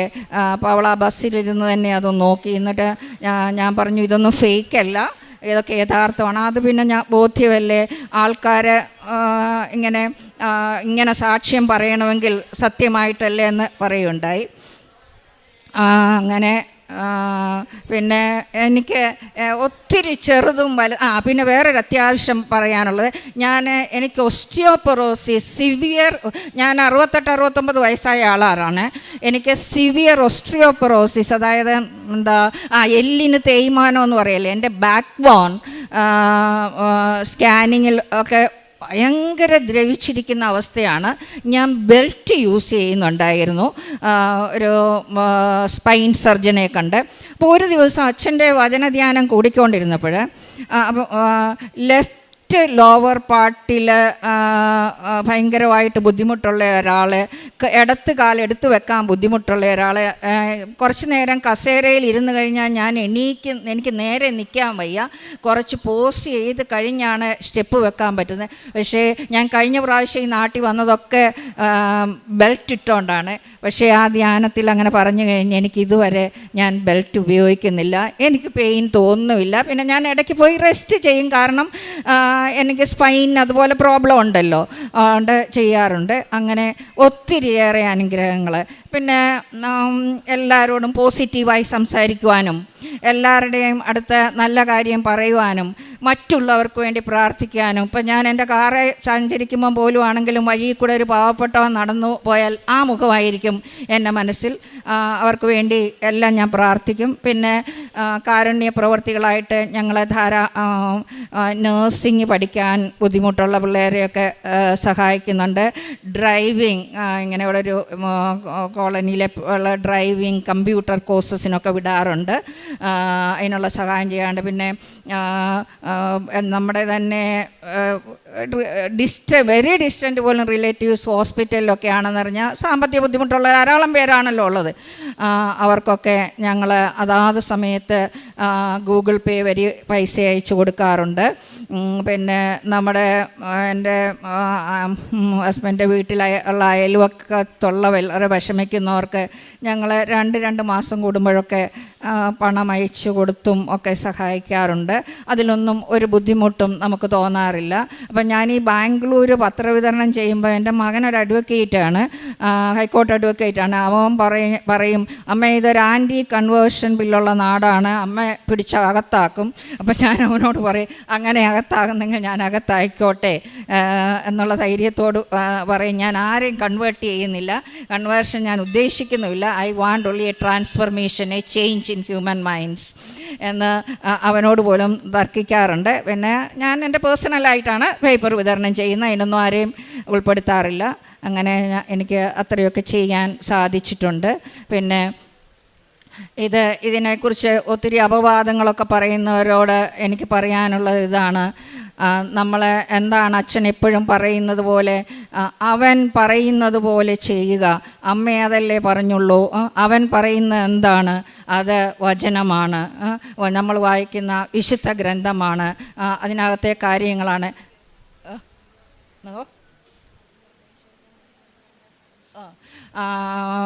അങ്ങനെ അത് പറയാൻ ഒക്കെ അങ്ങനെ കൺവിൻസ് ചെയ്യാനും ഒക്കെ എനിക്ക് സാധിക്കുന്നുണ്ട്. പിന്നെ ഈശോ നമുക്ക് തന്ന അവസാനത്തെ സമ്മാനമായിട്ട് നമ്മളെ ഏൽപ്പിച്ചു കൊടുത്ത ആളാണ് അമ്മ. ആ അമ്മയുടെ ചാരത്തണയുവാൻ നമുക്കെല്ലാവർക്കും അവകാശമുണ്ട്. നമ്മൾ അമ്മയുടെ മധ്യസ്ഥം തേടുന്നതേ ഉള്ളൂ. ചെയ്യുന്നത് പിതാവായ ദൈവം പുത്രനിലൂടെയും അമ്മ വഴി അമ്മയുടെ മധ്യസ്ഥം ചെയ്യുന്നെന്ന് മാത്രം. Thank you, Jesus. Thank you, Mama Mary. Thank you, God the Father, Holy Spirit. Thank you.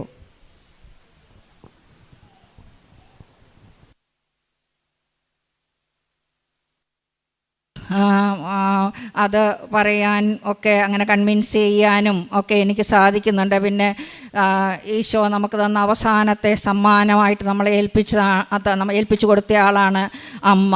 ആ അമ്മയുടെ ചാരത്തണയുവാൻ നമുക്കെല്ലാവർക്കും അവകാശമുണ്ട്. നമ്മൾ അമ്മയുടെ മധ്യസ്ഥം തേടുന്നതേ ഉള്ളൂ. ചെയ്യുന്നത് പിതാവായ ദൈവം പുത്രനിലൂടെയും അമ്മ വഴി അമ്മയുടെ മധ്യസ്ഥം ചെയ്യുന്നെന്ന് മാത്രം. Thank you Jesus. Thank you mamma Mary. Thank you God the Father, Holy Spirit. ആദ്യമേ തന്നെ പരിശുദ്ധ ദൈവമാതാവ് ജീവനോടെ പ്രത്യക്ഷപ്പെട്ട ഈ പുണ്യഭൂമിയിൽ, ഈ പുണ്യ അൾത്താരയിൽ നിന്ന് സാക്ഷ്യം പറയാൻ കൃപ തന്നതിനെ ഓർത്ത് പരിശുദ്ധ അമ്മയ്ക്കും ദൈവകുമാരനും നന്ദി പറയുന്നു. എൻ്റെ പേര് മരിയ ബെറ്റ്സി. ഞാൻ അരൂർ സെയിൻറ്റ് അഗസ്റ്റിൻസ് ഇടവകാംഗമാണ്. ഞാൻ ആദ്യമായി ഉടമ്പടി എടുക്കുന്നത് ജൂൺ 9, 2019 എൻ്റെ അമ്മ ഇവിടെ വന്ന് ആദ്യമായിട്ട് ഉടമ്പടി എടുത്തത് 2018. അപ്പം ഞാൻ ഉടമ്പടി എടുക്കാനുണ്ടായ കാരണമെന്ന് പറയുന്നത്, ഡിഗ്രിക്ക് നല്ല മാർക്കുണ്ടായിരുന്നു എങ്കിലും എനിക്ക് PGക്ക് അഡ്മിഷൻ കിട്ടുന്നുണ്ടായിരുന്നില്ല. എറണാകുളത്ത് തന്നെ എല്ലാ ഫേമസ് കോളേജസിലും പോയെങ്കിലും അഡ്മിഷൻ കിട്ടിയില്ല.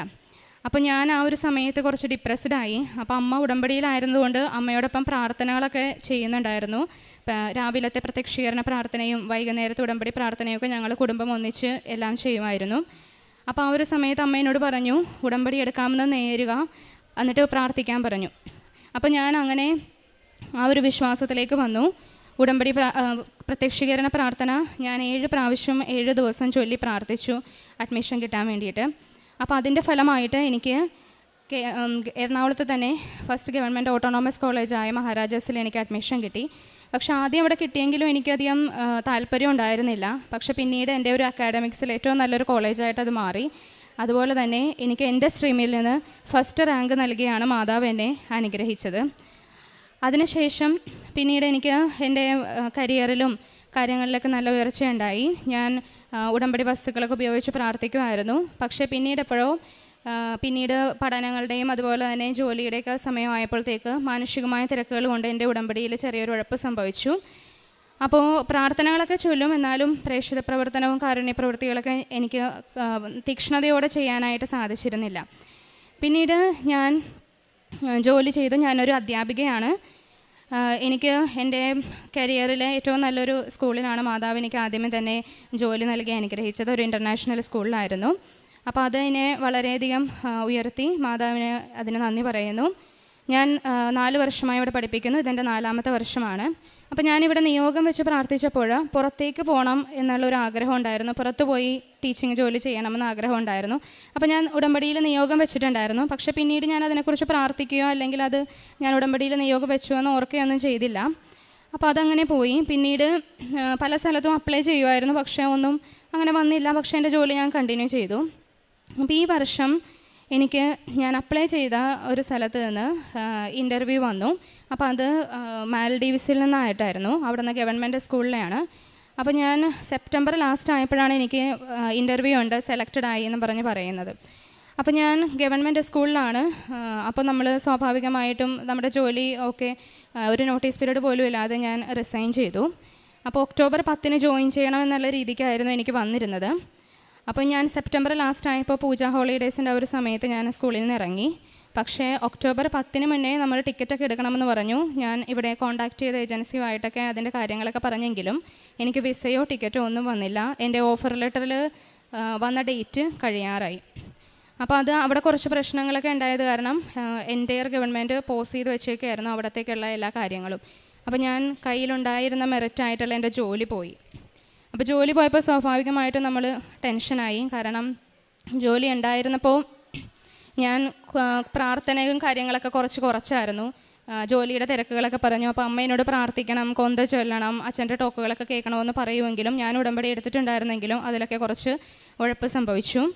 അപ്പോൾ എൻ്റെ കയ്യിലുണ്ടായ മെറിറ്റായിട്ടുള്ള ജോലി പോയപ്പോൾ ഞാൻ പിന്നീട് നന്നായിട്ട് അനുദപിച്ചു. കാരണം എനിക്ക് എൻ്റെ തെറ്റ് മനസ്സിലായി. അപ്പോൾ ഞാൻ ഒരു ഒക്ടോബർ മാസം കൊന്തമാസം ആയിരുന്നതുകൊണ്ട് ഒരുപാട് കൊന്ത ചൊല്ലാൻ തുടങ്ങി, ജപമാലയിലൂടെ വളരാൻ തുടങ്ങി, സാക്ഷ്യങ്ങൾ കേൾക്കാൻ തുടങ്ങി, പിന്നീട് കുർബാനയിൽ പങ്കെടുക്കാൻ തുടങ്ങി. അപ്പോൾ കുർബാനയ്ക്ക് ഞാനും അമ്മയും എല്ലാ ദിവസവും പോകുമെങ്കിലും ചില തിരക്കുകളൊക്കെ വരുമ്പോൾ, സ്കൂളിൽ നിന്നുള്ള തിരക്കുകളൊക്കെ വരുമ്പോൾ എനിക്ക് പലപ്പോഴും പോകാൻ പറ്റിയില്ല. പക്ഷേ ആ ഒരു സമയത്ത് ഞാൻ 2 കുർബാനയിൽ പങ്കെടുക്കാൻ തുടങ്ങി.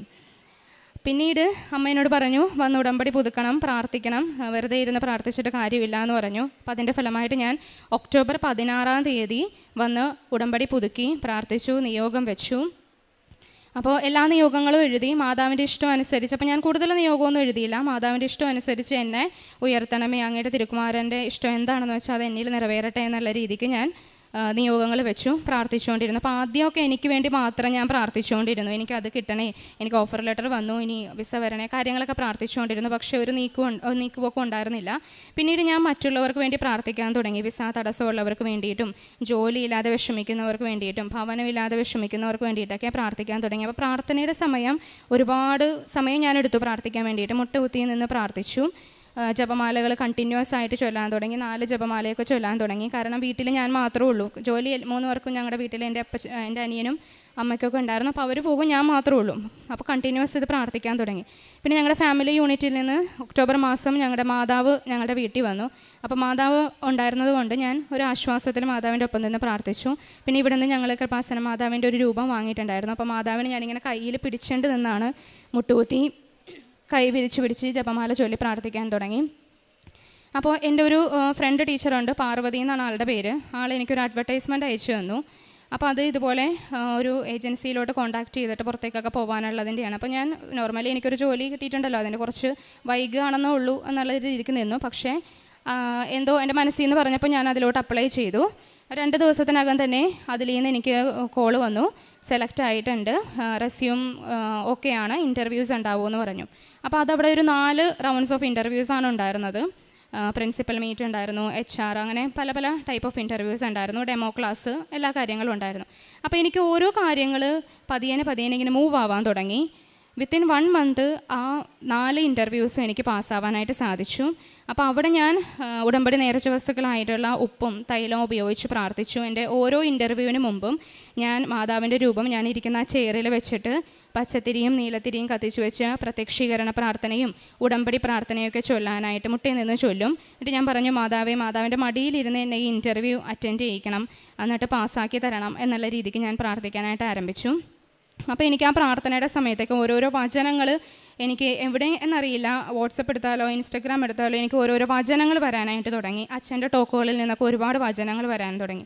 അപ്പോൾ ഞാൻ ആ വചനങ്ങളൊക്കെ എനിക്ക് എഴുതണമെന്നുള്ളൊരു ബോധ്യം കിട്ടി. ഞാനതെല്ലാം ഒരു ബുക്കിൽ എഴുതി വെച്ചു. ഞാനപ്പോൾ അത് സ്കൂളിലേക്ക് എടുത്ത ഒരു ബുക്കാണ്. പക്ഷേ ഞാൻ ആ ബുക്കിൽ തന്നെ മാതാവിനോട് പറഞ്ഞു, ഞാനിത് റെഡ് പേന കൊണ്ട് എഴുതുകയാണ്. ടീച്ചർ എന്നുള്ള നിലയ്ക്ക് നമുക്കറിയാം റെഡ് പെൻ എന്ന് പറയുന്നത് ടീച്ചർമാർ കൂടുതലും യൂസ് ചെയ്യുന്നു. അപ്പോൾ ഞാൻ പറഞ്ഞു, മാതാവേ ഞാൻ ഈ റെഡ് പേന വെച്ച് എഴുതാൻ പോവാണ്. അപ്പോൾ മാതാവ് എന്താണെന്ന് വെച്ചാൽ എത്രയും വേഗം എനിക്ക് ഇതിൻ്റെ ഒരു റിസൾട്ട് തരണമെന്ന് പറഞ്ഞു. അപ്പോൾ ഞാൻ അങ്ങനെ എഴുതി വന്ന് ഏകദേശം ഒരു 10-60 വചനങ്ങളോളം ഞാൻ എഴുതിയിട്ടുണ്ട്.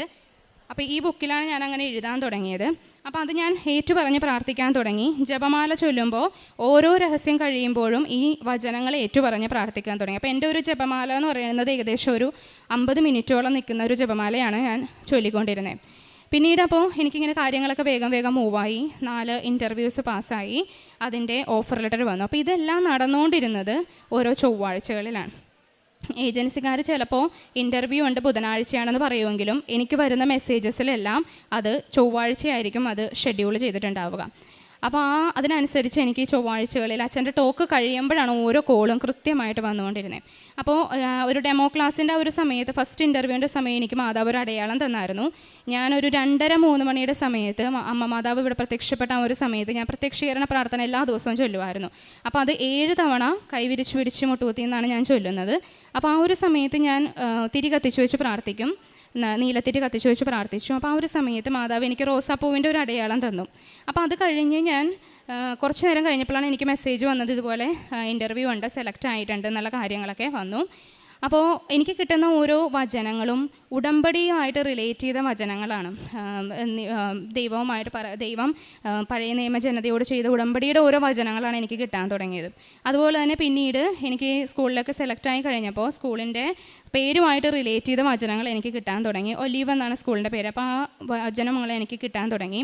ഹോസിയ 14:5 എനിക്ക് ആദ്യമായിട്ട് കിട്ടിയത്. അവന് ഒലിവിൻ്റെ മനോഹാരിതയും ലബനോൻ്റെ പരിമളവും ഉണ്ടായിരിക്കും. അപ്പോൾ എനിക്ക് ഉറപ്പായി അമ്മ മാതാവ് എനിക്ക് തരും എന്നുള്ളത്. അപ്പോൾ എൻ്റെ അമ്മച്ചിക്ക് ഭയങ്കര വിശ്വാസമായിരുന്നു, മാതാവ് അത് ഉറപ്പിച്ചു, നിനക്ക് തന്നെയാണ്.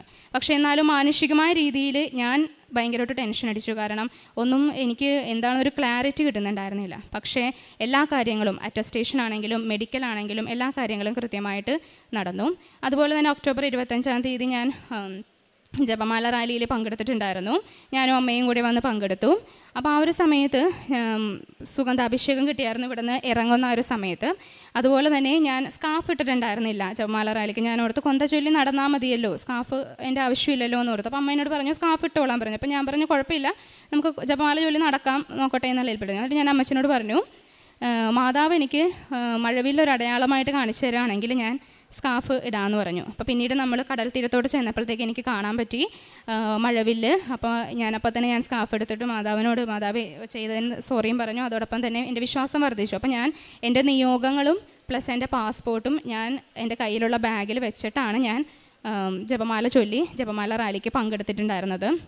അപ്പം ഞങ്ങൾ അവിടെ നിന്ന് എല്ലാവർക്കും കാണിച്ചു കൊടുത്തു മാതാവിൻ്റെ മഴവില്ല് അവിടെ തെളിഞ്ഞിരിക്കുന്ന ഒരു അടയാളമായിട്ട്. കാരണം എല്ലാവരും ഇങ്ങനെ കൊന്ത ചൊല്ലി വേഗം നടന്നു പോകണം, ആരും അങ്ങനെ ശ്രദ്ധിക്കുന്നില്ല ഞങ്ങൾ നോക്കിയപ്പോൾ. അപ്പോൾ ഞങ്ങൾ ആ പരിസരത്ത് നിന്ന് എല്ലാവർക്കും കാണിച്ചു കൊടുത്തു. അപ്പോൾ അങ്ങനെ ഞങ്ങൾ ജപമാല റാലിയിൽ പങ്കെടുത്ത് കംപ്ലീറ്റ് ആയി. അപ്പോൾ ഞാൻ എൻ്റെ ജപമാല റാലിയിൽ പങ്കെടുത്തപ്പോൾ ഞാൻ ഷൂസാണ് ഇട്ടിരുന്നത്. അപ്പോൾ ഷൂസിൽ കടൽ തീരത്തെ മണ്ണുണ്ടായിരുന്നു. അപ്പോൾ കുറേ പ്രാർത്ഥനകളൊക്കെ കഴിഞ്ഞപ്പോൾ ഞാനത് ക്ലീൻ ചെയ്യാനെടുത്തപ്പോൾ ഞാനിങ്ങനെ ആ മണ്ണ് എൻ്റെ കയ്യിലൊരു കൈക്കൊമ്പിളിൽ മണ്ണിങ്ങനെ കിട്ടി. അപ്പോൾ ഞാനിങ്ങനെ ആലോചിച്ചു, ലക്ഷക്കണക്കിന് പേര് അമ്മയുടെ ജപമാല ചൊല്ലി നടന്നുപോയ മണ്ണാണ്. അപ്പോൾ ആ മണ്ണ് ഞാൻ എൻ്റെ നടയുടെ ഫ്രണ്ടിൽ വെച്ചിട്ട് അതിൽ മുട്ടുകുത്തി എന്നാണ് കുറേ തവണ ഞാൻ പ്രാർത്ഥിച്ചത്. കുറച്ച് മണ്ണേ ഉണ്ടായുള്ളൂ. അപ്പോൾ ഒരാഴ്ചയോളം ഞാൻ അതിലിങ്ങനെ മുട്ടുകുത്തി എന്ന് പ്രാർത്ഥിച്ചായിരുന്നു. അപ്പോൾ എൻ്റെ കാര്യങ്ങളൊക്കെ കൃത്യമായിട്ട് നടന്നു.